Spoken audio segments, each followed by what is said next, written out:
Ciao, today I'm going to show you how to make authentic French crepe.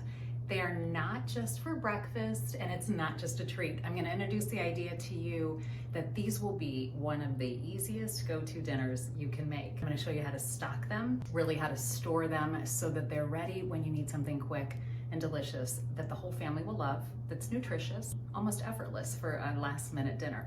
I'm going to tell you when to cook them to make it convenient and to create some family bonding time around it. If we're just meeting, my name is Caterina, and my mission here on this channel is to bring families to the table, to take the stress out of family dinner, and to give you tips and tricks around time, when to cook, how to gather everyone at the table, what to cook to please everyone, and it all starts with good food.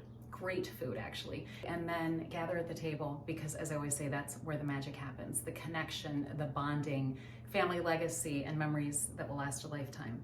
And it all starts with a crepe. Let's get started. You're gonna need just a few things: milk, eggs, and flour. I'm gonna show you how we make them in the south of France, because what we're gonna do is we're gonna learn how to make crepes by feel. That's what I call kitchen intuition. I'm gonna teach you the end result is what we're after, and the consistency of the batter. So what I'm going to do is give you guidelines and then show you what we're aiming for, and that is the secret to creating the perfect crepe batter. I'm going to start with a cup of flour, and you see how I don't even care that some is coming out, some is not actually in, because when we're aiming for the consistency, it doesn't matter the exact measurement. Okay, we're going to have a little well there. A little kitchen cleanup tip: have what I call a poubelle on hand, which means garbage can in French. All of your trash and scraps go into a bowl and then into the trash later for easy cleanup. Crack 2 eggs in right in the middle.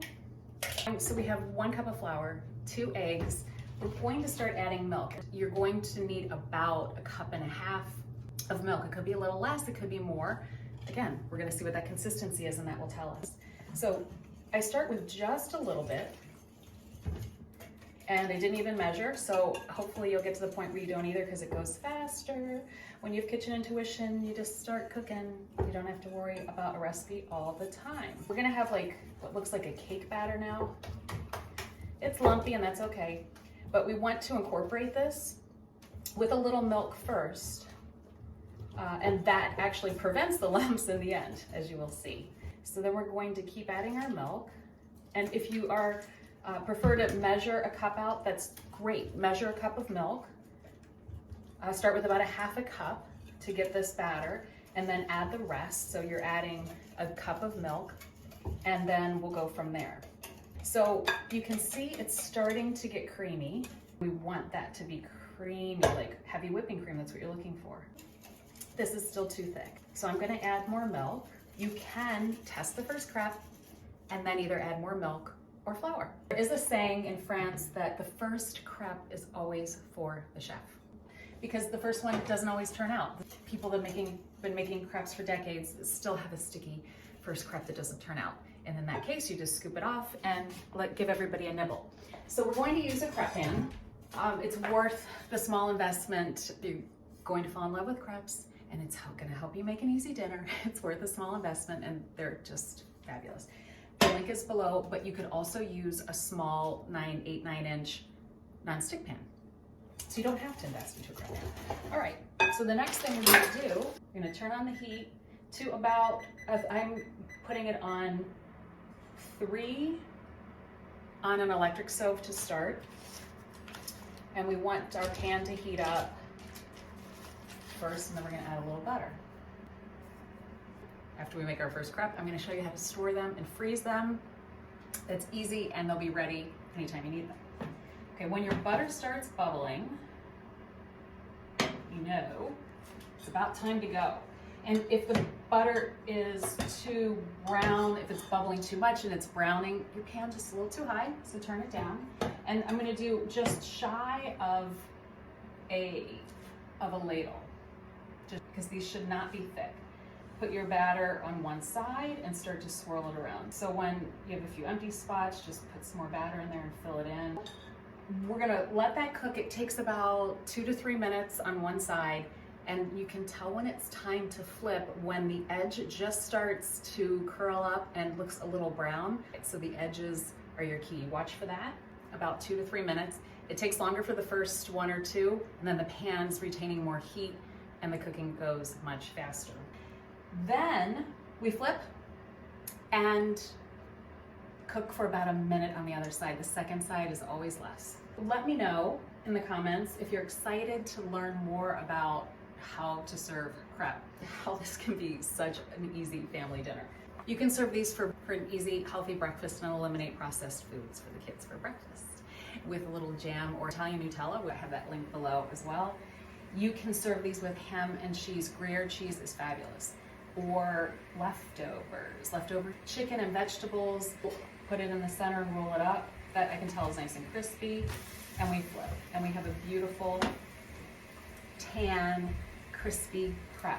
One crepe can be sufficient per person at a meal because we always eat in menus here, so we're gonna combine this with a super salad to start. That's your dinner, and then after, have some fruit, small piece of dark chocolate, and you have a wonderful balanced meal. So easy. To cook an entire batch of crepe, it's going to take you about 25 minutes, maybe a little longer, depending how much batter you have. And that's a substantial amount of time to be standing at the stove, even though this is easy. So that's why I'm offering the idea to make the batter and cook in stages. You can leave the batter in the refrigerator for up to 2 days. There's raw egg in it, so be mindful of that, but that's why you want to keep it only for a few days. But you could make the batter. You see how easy and fast that is. Cook the crepes that you need for the meal that you're having, whether it's breakfast or dinner or weekend lunch, and use it for dinner the next day. And I'm going to show you how to store them next. Oh, beautiful. We're going to stack them one on top of each other. They will not stick. You're safe. Then we're going to slide them into a Ziploc baggie and pop them right into the freezer after they're cool. So make them, stack them, let them cool, put them into a Ziploc baggie right in the freezer. That's it. When they come out, when you're ready to use them on a Tuesday night and there's nothing for dinner and hopefully you're not stressing out and you'll never stress about dinner again, you pull that bag out of the freezer and they just snap apart. And then you can add whatever you'd like to them and dinner is done. If you have some soup in your freezer, which you should, or be able to have some ingredients on hand for a salad and be able to whip up a quick salad dressing like a Caesar or vinaigrette. And if you want those recipes, they're below because they're easy, fabulous, delicious, healthy, and family friendly. A lot of recipes call for sugar, salt, melted butter. You can do that. This is how we make them in the south of France. I guarantee you it's delicious and authentic, and it's simple. Simple version. Everything we do here is going to be simple. But I also encourage you with every recipe I share and every idea for a meal to take it, make it your own. Play with them. You'll find your own technique, you'll find your style and how your family likes them, but this gets you started. So let me know in the comments below if you're excited to try crepe, and there's no need to pronounce the S, by the way. If this isn't going to be a new idea that you'll be bringing to your table. Of course, if you have any questions, let me know. Hit like if you learned something and the bell so you never miss dinner. Ciao.